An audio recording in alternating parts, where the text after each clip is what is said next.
या मातीनं घडवलंय मला. एखाद्या आईशी जशी नाळ जोडलेली असते ना तशी जोडली गेली माझी या मातीशी. आणि या मातीची किंमत आहे कारण मी शेतकरी. लाज नाही वाटत, अभिमानी शेतकरी असतो.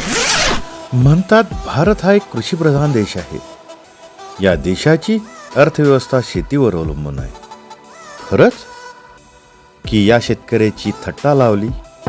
मिळेल त्या पोरी संग लग्न करायचं असतं शेतकऱ्याच्या पोरानं. तुला तर म्हणत होतो लय शिकू नको. बर शिकून शिकून काय शिकला? BSc agree. आता पोरगी व्हायना लग्नाला अग्री. या शेतकऱ्याची अवस्था आपणा सर्वांना अवगत आहे.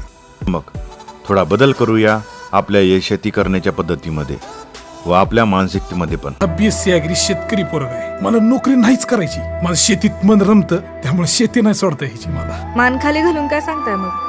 अभिमानाची गोष्ट आहे की. याकरिता लवकरच प्रसिद्ध होत असलेला नवरदेव हा चित्रपट नक्की बघूया आणि आपली शेती जाणून घेऊया मी उद्योगीच्या माध्यमातून. या चॅनलच्या माध्यमातून आपणा शेतीविषयी संपूर्ण माहिती दिली जाणार आहे.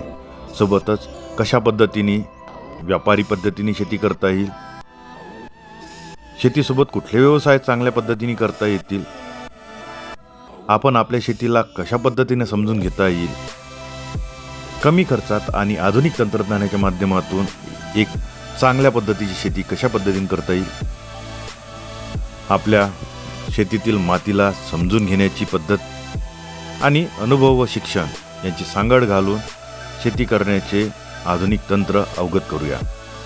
चला आपण सर्व मिळून करूया शेती आणि शेतकऱ्याला एक ब्रँड. शेती म्हणजे माती नसती, शेती सोनं आहे सोनं. म्हणून शेती ऐकायची नसते तर शेती राखायची असते आणि राखून ती अशी मेहनतीनं कसायची असते. शेती आपली माय आहे, ती लई देते आपल्याला. सगळ्या सिस्टीम मुळे बदनामी शेती. आपण यापुढे शेतकरी एक ब्रँड म्हणून जन्माला येणार आहे. ब्रँड.